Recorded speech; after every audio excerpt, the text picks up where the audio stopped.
এখন ভোর 4:40 বাজে। তো আমি 4:10 ওরকম সময় উঠেছিলাম। স্নান সেরে এখন আমি তিলক ধারণ করে মঙ্গল আরতি করব। হরে কৃষ্ণ বন্ধুরা, আজ মঙ্গল আরতি দিয়ে ব্লগটা শুরু করছি। আশা করি তোমরা সবাই ভালো আছো, আর আমরাও খুব ভালো আছি রাধা মাধবের কৃপায়। আমার তিলক পরা হয়ে গেছে। এবার আমি মঙ্গল আরতি করব। যে এখানে আমি আরতির জন্য সমস্ত উপকরণ নিয়ে নিয়েছি। রাধা মাধব শয়নে আছে, রাধা মাধবকে তুলব।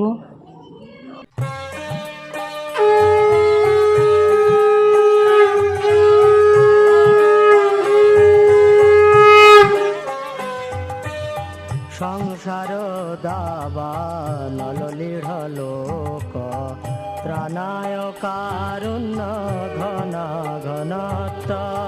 সংসার দাবা নলিঢ় লোক ত্রাণায় কারুণ্য ঘন ঘনত্ব। প্রাপ্তস্য কল্যাণ গুণার্ণবস্য বন্দে গুরু শ্রীচরণারবিন্দ। প্রাপ্তস্য কল্যাণ গুণার্ণবস্য বন্দে গুরু শ্রীচরণারবিন্দ। মহাপ্রভো কীর্তন নৃত্য গীত বাদিত্র মাদন মনসরসেন। মহাপ্রভু কীর্তন নৃত্য গীত বাদিত্র মাদন মনসরসেন। রোমাঞ্চকম পাশ্রু তরঙ্গ ভাজ বন্দে গুরু শ্রীচরণারবিন্দ। রোমাঞ্চকম পাশ্রু তরঙ্গ ভাজ বন্দে গুরু শ্রীচরণার। মঙ্গল আরতি করে নিয়ে তারপর জুম ক্লাসে জব করছিলাম। তো জব টপ করে তারপর আমি একে একে বাড়ির সমস্ত কাজ সারছি। এই যে আমাদের এঁটো বাসনগুলো বাইরে ধোয়া হয়, কারণ ঘরের মধ্যে একটি বেসিন আছে রান্নাঘরে, তোমরা হয়তো দেখেছো। তো ওখানে ভগবানের বাসন ধোয়া হয়, কারণ ভগবানের বাসন আর আমাদের এঁটো বাসন তো এক কাছে ধোয়া চলবে না। তাই আমাদের এঁটো বাসনগুলো এখানেই ধোয়া হয়, আর ভেতরে ভগবানের বাসন। তো আমার সমস্ত কাজ সারা হয়ে গেছে বাড়ির। তারপর এখন আমি এবার ভগবানের রান্না করব। ভগবানের সবজি আমান্য করাও হয়ে গেছে। এদিকে ডালের সিটি উঠছে, তোমরা বোধহয় শুনতে পাচ্ছ। তো বিউলির ডাল বসিয়েছি, বিউলির ডাল হচ্ছে। আর ছেলে স্যার এসছে, ছেলে গান করতে বসেছে।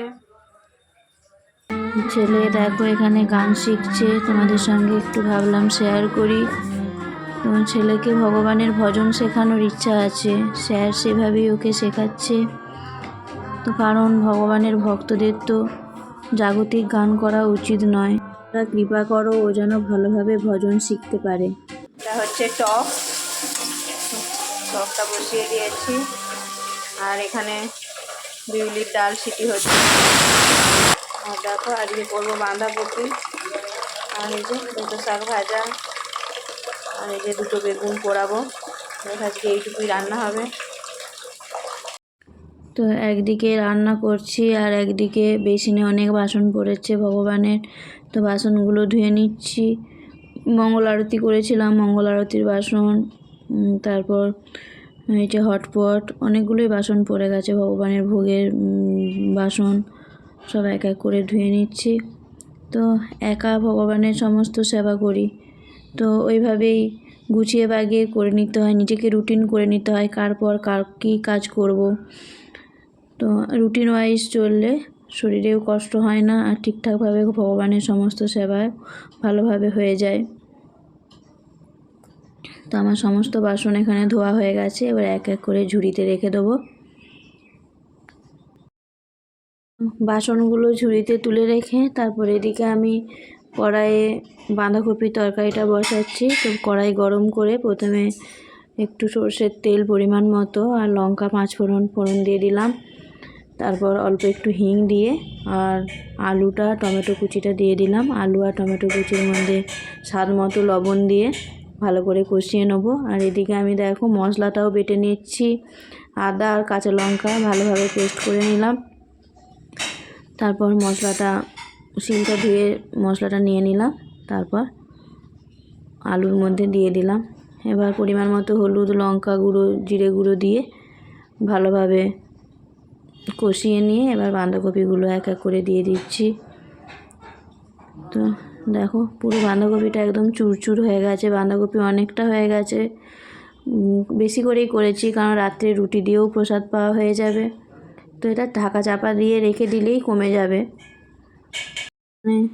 দেখো বাঁধাকপিটা ঢাকা চাপা দিয়ে রেখে দিয়েছিলাম, তো কত কমে গেছে এবং বাঁধাকপিটা থেকে জল বেরিয়ে গেছে। তো এইভাবে গ্যাসটাকে কমে দিয়ে আর ঢাকা দিয়ে দিলেই বাঁধাকপি থেকে জল বেরিয়ে যায় এবং বাঁধাকপিটা কমে যায়। তো বাঁধাকপির জলেই বাঁধাকপিটা সিদ্ধ হয়ে যাবে আর এক্সট্রা করে জল দিতে হবে না। তো এদিকে আমার বেগুনটাও পুরানো হয়ে গেছে। তো বেগুনটা ভালোভাবে কাঁচা সর্ষের তেল আর কাঁচা লঙ্কা দিয়ে মেখে নিয়েছি। আর এদিকে বাঁধাকপির তরকারিটাও প্রায় হয়ে এসছে। অল্প দুটি চিনি দিয়ে দিলাম কারণ বাঁধাকপির তরকারি একটু মিষ্টি মিষ্টি হলে খুব ভালো লাগে। তো এবার বাঁধাকপির তরকারিটা নামিয়ে নেব।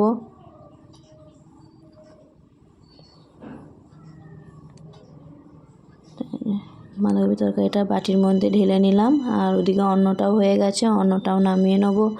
তারপর ভগবানের ভোগ থালায় বেড়ে নেব। এই যে দেখো থালায় বেড়ে নিয়েছি বেগুন পোড়া, শাক ভাজা। তো ভগবানকে ভোগ নিবেদন করে আমরা সবাই মিলে প্রসাদ পাচ্ছি।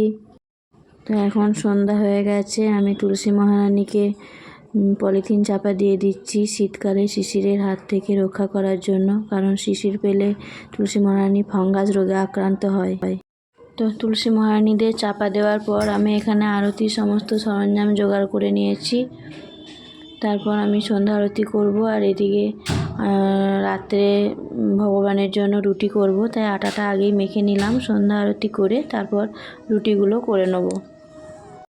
তো দেখো আমার রুটি করা হয়ে গেছে। তারপর ভগবানকে ভোগও নিবেদন করে দিয়েছে। এখানে রুটি, মিষ্টি আর দুধ, প্রত্যেকটা আইটেমের ওপর তুলসীপত্র দিয়ে।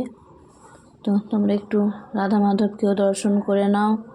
তো আজকের ব্লগ এ পর্যন্তই, দেখা হবে পরের একটি নতুন ব্লগে। ততক্ষণ তোমরা সুস্থ থেকো, ভালো থেকো এবং সকলে আমার পাশে থেকো।